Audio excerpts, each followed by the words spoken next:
Quick update, I've been in London for 10 minutes and I fell over.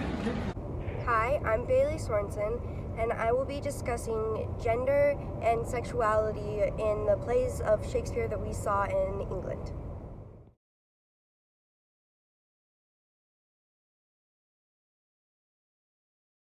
Tonight we are headed to our first play. It's Hamnet, and I'm super excited.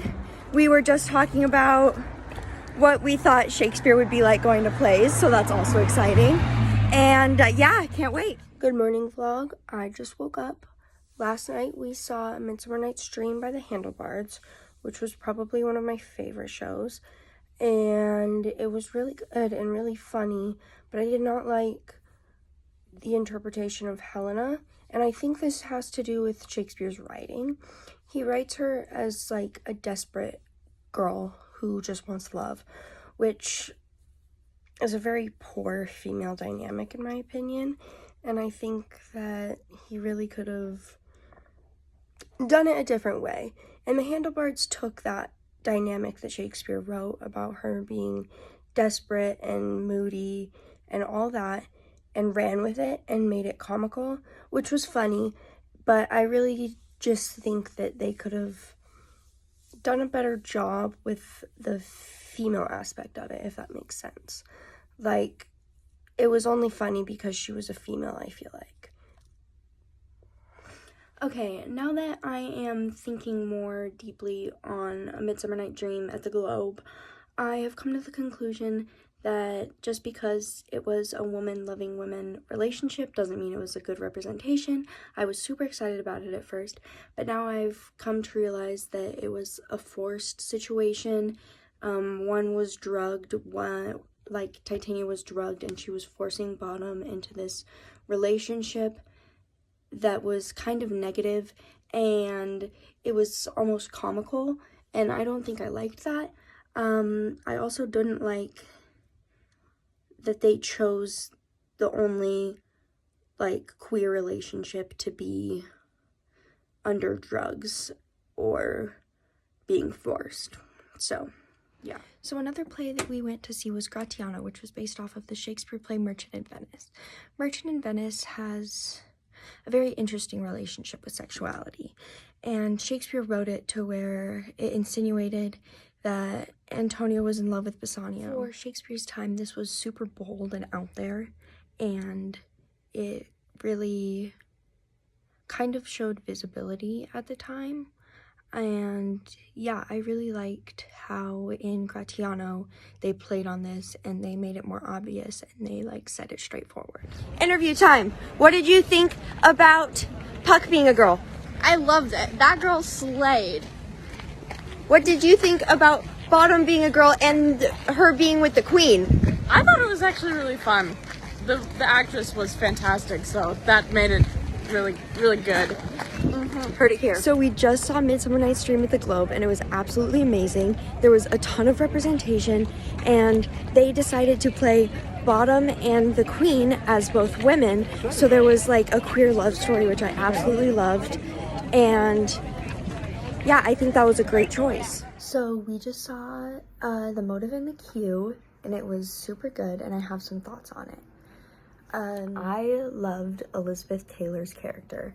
She was funny, she was fierce, she seemed like a great woman, a badass, I might say, but she was treated very poorly, often by her husband, and I think that was kind of their way of banter, but I think it was also gender played a role in it. I think it was because she was a woman, and I think that that was an important element because of the time it was placed. There was also the love story of Sir John, who I did not know was gay, which was a great addition to the play. It gave representation, it gave light, it gave an insight into what being queer was like at the time, and I think that was a super important aspect of the play.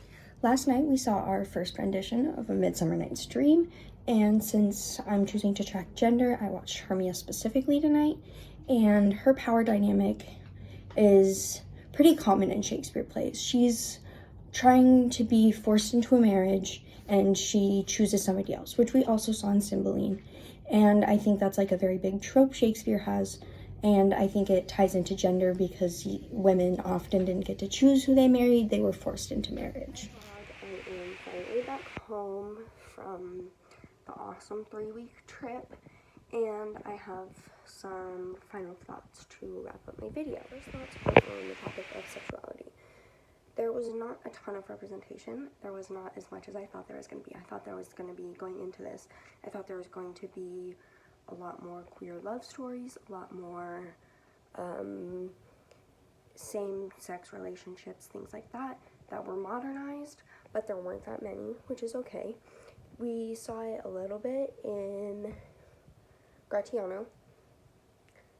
We saw it in A Midsummer Night's Dream at the Globe, and that was about it. So I didn't get to touch much on that in my video essay, which is okay. And then my second thought was on gender. This is going to be a long one. Now to talk a little bit about my gender topic of this video essay. I think that Shakespeare, in his writing, wrote some very strong, impactful female characters. In particular, I think that in A Midsummer Night's Dream, we had Hermia, who was kind of badass, and how she did what she wanted, she ran away. We did face things like forced marriage, we faced things like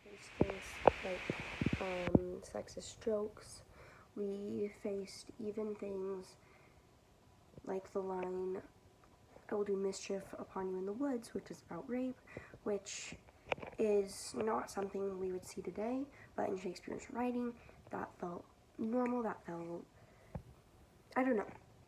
I don't really know what to think about that. I think that for his time, it was progressive. He was progressive in the view of female characters.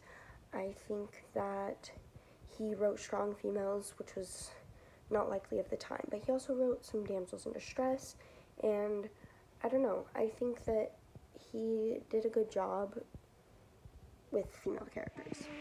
To wrap up this video, I just wanted to say that I had a great trip. My favorite play was A Midsummer Night's Dream at the Globe. My favorite location was Venice, Italy. I really felt connected to Shakespeare in his time when we were in England more, because we could see where he lived, we got to see his birthplace, we got to see Anne Hathaway's cottage, and that really made, for me, it made Hamnet come to life more, because that was more about him and his life as opposed to things he wrote.